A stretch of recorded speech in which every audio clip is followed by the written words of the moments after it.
جناب، خیر مقدم ہے، آپ کے سوالات کو بھی انشاءاللہ شامل کریں گے اور آج کے موضوع پر بھی انشاءاللہ ڈسکس کرتے رہیں گے اور سوالات اور جوابات آپ تک پہنچاتے رہیں گے۔ مفتی ارشاد حسین سعیدی صاحب ہمارے ساتھ تشریف فرمائے۔ تینوں ہی اسکالرز نے آج کے موضوع پر بہت عمدہ کلام فرمایا۔ اچھا حضرت یہ فرمائے گا مفتی صاحب کہ نبی کریم علیہ الصلوۃ والسلام نے اپنے ان دونوں نواسوں کو اپنا بیٹا فرمایا ہے، یہ بڑی محبت کی انتہا ہے یہ کہ یہ دونوں میرے شہزادے میرے بیٹے ہیں۔ تو یہ جو ایک آپ کو پوری امت میں جو ایک تو نوجوانانہ جنت کا سردار ہونا تو ہے ہی ایک شرف اور بہت بڑا شرف ہے، لیکن حضور نے جو یہ بیٹا قرار دیا، بیٹے قرار دیے اپنے شہزادوں کو، تو اور سیدنا امام حسن کو تو فرمایا اگر کھڑے رہے تب بھی یہ امام ہے، بیٹھ جائیں تب بھی امام ہے امت کے۔ جی دیکھیے، یہ جو اس پہلو کی طرف آپ نے متوجہ کیا ہے، اس میں اگر ہم غور کریں تو در حقیقت مشیت ایزدی کار فرما ہے کہ اللہ رب العزت نے ہر ایک کے نسب کو بیٹوں سے آگے چلایا ہے، مگر آقا علیہ الصلوۃ والسلام کے نسب مبارک کو آپ کی بیٹی، آپ کی شہزادی سیدہ کائنات فاطمۃ الزہرا رضی اللہ تعالی عنہا سے آگے چلایا، اور اسی کو اللہ رب العزت نے اشارتاً بیان فرمایا، انا اعطیناک الکوثر فصل لربک وانحر ان شانئک ھو الابتر۔ بالکل ایسا ہی کہ حبیب صلی اللہ علیہ وسلم، ہم نے آپ کو کثرت اولاد کا سرچشمہ عطا فرمایا ہے، سبحان اللہ۔ تو قربانی اور نماز کو آپ جاری رکھیے، جمع کیجئے، تو آپ کا دشمن جو آج آپ کو تانا دے رہا ہے کہ آپ کے بیٹے کی ولادت پر کہ آپ کا نسب آگے کیسے چلے گا، تو جب نسب نہیں چلے گا تو دین کون لے کر چلے گا، تو اسے سمجھ لگ جائے گی کہ دین کے وارث بھی موجود ہیں اور آپ کے نسب کے وارث بھی موجود ہیں، وہ بے نام و نشان ہوگا، آپ کا نسب مبارک تو آگے چلے گا۔ تو پھر حسنین کریمین وہ ہستیاں ہیں کہ جن کو پھر آقا علیہ الصلوۃ والسلام نے بیٹا بنایا، اور یہ حدیث مبارکہ پہلے ملتی ہے کہ آقا علیہ الصلوۃ والسلام نے پہلے جا کر حضرت مولا کائنات سے فرمایا، ہما ابنایا، اے علی یہ میرے بیٹے ہیں۔ میرے بیٹے اب قرآن مجید نے اس پر آیت اتاری آیت مباہلہ میں، تو میرا وجدان یہ کہتا ہے کہ اللہ رب العزت کو یہ منظور تھا، مقصود تھا کہ عین ممکن ہے کوئی یہ فیصلہ ازلی ہے، ابنیت محمدی صلی اللہ علیہ وسلم اور نسب محمدی کے وارث ہونے کا یہ جو شان ہے، اگر کوئی اس کا انکار کرے یا کل کلاں کہے کہ حضور نے محض شرف کے طور پر ان کو ابنایا فرمایا تھا، تو اللہ رب العزت کی جو مشیت ہے اللہ نے وہ آیت مباہلہ میں ظاہر فرما دی، ورنہ اگر اللہ تعالیٰ چاہتا تو یہاں پر نواسے کا لفظ بھی آ سکتا تھا، کوئی اور لفظ بھی آ سکتا تھا، مگر قرآن نے ابناءنا کہا، اور آقا علیہ السلام نے حسن اور حسین کو ساتھ لے جا کر عملی تفسیر فرما دی۔ سبحان اللہ۔ تو گویا کہ اللہ رب العزت نے مہر تصدیق ثبت فرما دی کہ کل کلاں کوئی یہ ایکسکیوز اور بہانہ نہ کرتا پھرے کہ چلو کوئی کہے گا میں تو حدیث کو نہیں مانتا، کوئی کہے گا جی یہ حدیث بخاری میں نہیں آئی میں اس لیے نہیں مانتا، تو اللہ نے وہ سارے چور دروازے بند کر دیے، فرمایا میں قرآن میں ہی کہتا ہوں کہ حسن ابن مصطفیٰ ہے اور حسین ابن مصطفیٰ ہے، اور انہی سے پھر آقا علیہ السلام کا نسب مبارک چلا۔ آج جو سید ہیں آل رسول اطرت مصطفیٰ صلی اللہ علیہ وسلم، اس کے لیے یہی لازم ہے کہ وہ اپنے آپ کو حسنی ثابت کرے اور اپنے آپ کو حسینی ثابت کرے، تو جب اپنے نسب کو حسنین کریمین تک لے کے جائے گا تو وہ نسب آقا علیہ السلام کا ثابت ہو جائے گا، اور پھر آقا علیہ السلام نے یہ ابن کے ساتھ ساتھ سید فرمایا، اور فرمایا کہ یہ میرا بیٹا سید ہے، سردار ہے، تو سردار اور سید ہونے کا جب آ گیا تو جس کا قبلہ مفتی صاحب نے ذکر فرمایا، تو آپ نے وہ جو جب صلح کی حضرت معاویہ رضی اللہ تعالیٰ عنہ سے، تو اس وقت آپ نے عرب کے سردار ہونے کا یہ مظاہرہ فرمایا تھا، کیونکہ جو سردار ہو تو وہ نقصان سے اپنے بچائے گا، تو آقا علیہ الصلوۃ والسلام کی امت کو نقصان سے بچایا، اور تاکہ افتراق نہ ہو، انتشار نہ ہو، قتل و غارت گری نہ ہو، اور آپ نے اس منصب خلافت کو قربان فرما دیا اور امت میں صلح کی، اور اسی کی بشارت آقا علیہ الصلوۃ والسلام نے عطا فرمائی تھی کہ مسلمانوں کے دو بڑے گروہوں کے مابین صلح کریں۔ تو آپ ابن مصطفیٰ ہیں اور سردار ہیں امت کے، اور آپ نے اپنے انہی منصبی تقاضوں کا مظاہرہ فرمایا، فہم و فراست کا بھی مظاہرہ فرمایا اور اپنے بڑے ہونے کا بھی مظاہرہ فرمایا۔ کیا کہنے، سبحان اللہ سبحان اللہ، اپنے فہم و فراست اور اپنے تدبر، اور یہ تمام اوصاف جو ہیں وہ ایک امام ہی میں ہو سکتے ہیں، سیدنا امام حسن رضی اللہ تعالیٰ عنہ کا ذکر ہے۔ کال شامل کرتے ہیں۔ السلام علیکم۔ وعلیکم السلام۔ جی جناب، میرا سوال یہ ہے پیارے بھائی جی کہ روزے کی حالت میں بال کٹوانا اور کلر لگوانا صحیح ہے یا غلط ہے؟ لگوانا چاہیے نہیں لگوانا چاہیے؟ بہت شکریہ بہت شکریہ۔ ایک اور کالر ہیں، السلام علیکم۔ جی وعلیکم السلام ورحمۃ اللہ وبرکاتہ. جی جناب. جی یہ میرا سوال ہے کہ نماز فجر کے بعد اشراق کے لیے بیٹھنا اسی جگہ پہ بیٹھنا مخصوص ضروری ہے یا مسجد کے اندر جو ہے بندہ اگر کوئی نیند وغیرہ آ رہی ہو تو چہل قدمی کر کے درود شریف وغیرہ ذکر وغیرہ کر سکتا ہے یا تلاوت کے لیے کہیں آگے پیچھے بیٹھ سکتا ہے جی یا جناب اسی جگہ جی، پہ شامل کرتے ہیں آپ کے جواب کو. بہت شکریہ. جی مفتی صاحب کیا فرماتے ہیں؟ جی حالت روزہ میں بال کٹوانا یا کلر کروانا یہ کوئی منع نہیں ہوتا، اس سے روزے پہ کوئی فرق نہیں پڑے گا. دوسرا پتہ نہیں کیا کہا انہوں نے وہ کہ خود ہی شاید جانتے ہیں. اعتکاف نہیں کر سکتے، تو شاید یہ کہ درود پاک وغیرہ بیٹھ کے پڑھ لیں، شاید یہ کہنا چاہ رہے ہیں. تو بہرحال اعتکاف جو ہے وہ 10 دن کا سنت موقدہ علی الکفایہ ہے. اگر پورے محلے میں سے چند لوگوں نے کر لیا تو باقی سب بری الذمہ ہے. ویسے تو یہ شہر کے بارے میں ہوتا ہے، لیکن ہمارے محلے بھی اتنے بڑے بڑے ہو گئے ہیں کہ سابقہ زمانوں کے شہروں کے برابر ہی ہو گئے ہیں، قصبوں کے برابر ہیں. تو اس لیے ہم محلے کا لفظ کہہ رہے ہیں کہ اگر اس میں سے چند لوگ بھی آ کر اعتکاف کر لیتے ہیں باقی سب بری الذمہ ہے. ٹائم نہیں ہے تو آپ جب بھی مسجد میں داخل ہوں نفل اعتکاف کی نیت کر لیں. جب تک مسجد میں رہیں گے انشاءاللہ نفل اعتکاف کا ثواب ملتا رہے گا. سبحان اللہ سبحان اللہ. مزید کالرز ہمارے ساتھ ہیں تو انہیں شامل کر لیتے ہیں. السلام علیکم. السلام علیکم ورحمۃ اللہ. جی وعلیکم السلام. جی میرا پہلا کوشچن یہ ہے کہ اگر آنکھوں سے الرجی کی وجہ سے پانی نکل کر رک جائے، آگے نہ بڑھے، اس پانی کی ناپاکی کا کیا حکم ہوگا؟ اچھا.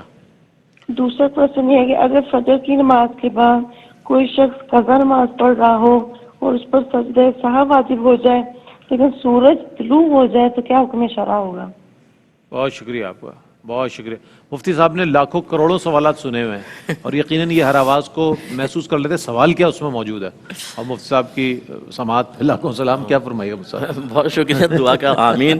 لیکن بعض اوقات تو میں بھی عاجز آ جاتا ہوں، لیکن خیر میرے سب پر یہ سمجھ میں نے فرمایا کہ آنکھوں میں اگر الرجی ہو، پانی نکلے تو کیا حکم شرع ہوگا. دیکھیں جو بھی بیماری کی وجہ سے آنکھ سے پانی نکلے گا وہ ناپاک ہوتا ہے اور نجاست غلیظہ ہے اور اس سے اپنے آپ کو بچانا لازم ہے. اگر تسلسل سے نکل رہا ہو تو پھر کوئی رومال اپنے پاس رکھیں، اس میں لیتے رہیں. اور اگر اتنا بھی وقت نہیں مل رہا اس پانی کی وجہ سے کہ آدمی طہارت کے ساتھ وقتی نماز کے فرائض ادا کر سکے تو پھر اسی حالت میں وضو کریں. اب چاہے وہ پانی ٹپک رہا ہو آپ ویسے نماز ادا کر لیں، آپ کی نماز ہو جائے گی. ٹھیک ہے نا. یہ حالت یعنی عذر یہ شرعی معذورہ کہلاتی ہیں صورت کے اندر کہ جب وضو رکی قائم ہی نہ رہ رہا ہو اور شرعی عذر بار بار لاحق ہو رہا ہو. لیکن اگر ایسا نہیں ہے تو پھر ان کو احتیاط کرنی چاہیے کہ اس کو روکیں پانی کو اور تازہ وضو کریں، نماز ادا کریں. اور چہرے پہ پانی نہ آنے پائے کیونکہ آئے گا تو وہ ناپاک ہے. جب بکثرت نہ نکل رہا ہو، اور بکثرت ہے تو اجازت ہے، وہ جو بتایا.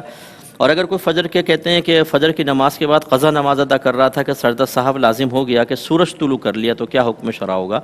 دیکھیں ایسی صورت میں کہ جب سورج طلوع ہونے والا ہو تو سلام پھیر دیں.